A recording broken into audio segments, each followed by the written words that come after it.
Yeah, just a quick review of the book, The Sore Wrist Solution.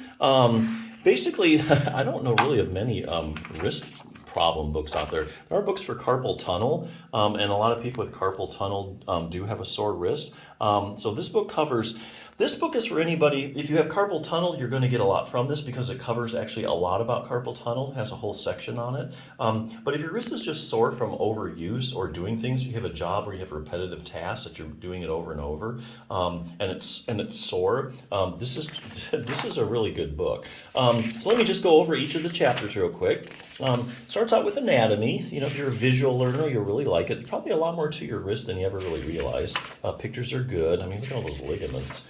Goes over the nerves and everything. Goes over the carpal tunnel. Carpal tunnel is where you have increased pressure in your wrist, and so it puts pressure on the median nerve, and that's why it refers pain into your hand, sometimes up the elbow. Goes over the muscles.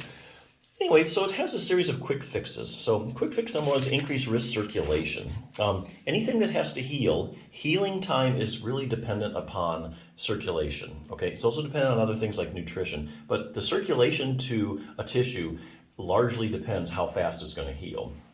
That's why if you nick your face, it's going to heal a lot quicker than if you nick your big toe or your foot. There's just so much more vasculature in your face, and so the more blood supply, quicker things can heal. So increasing circulation is a good way to heal. Now it does go over how to make a homemade hot pack, okay, out of a tube sock and some rice, which I thought was pretty cool. But heat, that's really nothing groundbreaking, right? Put heat on your wrist, you feel better.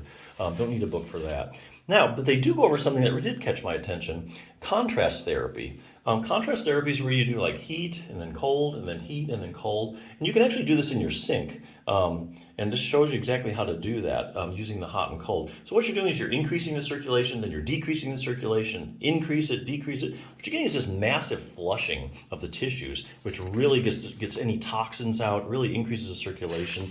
So it's a really good technique. And that was pretty cool. Decrease wrist pressure.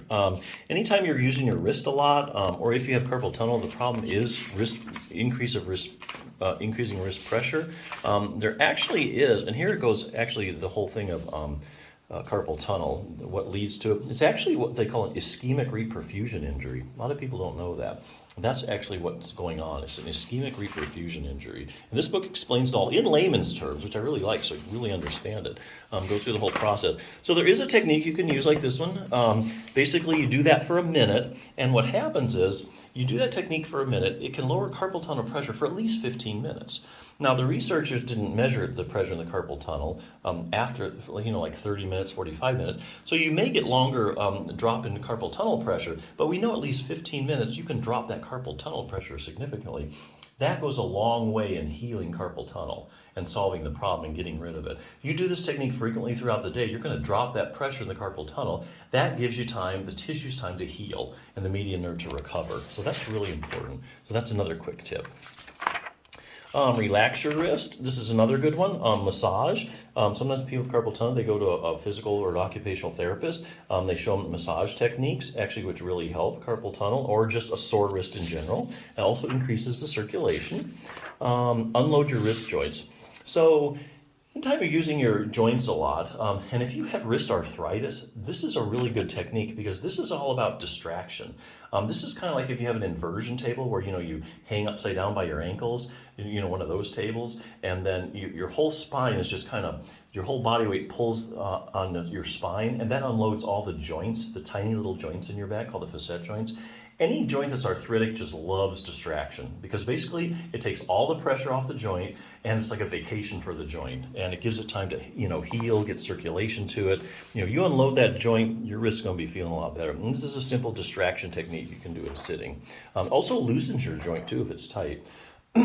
Stretch out your wrist.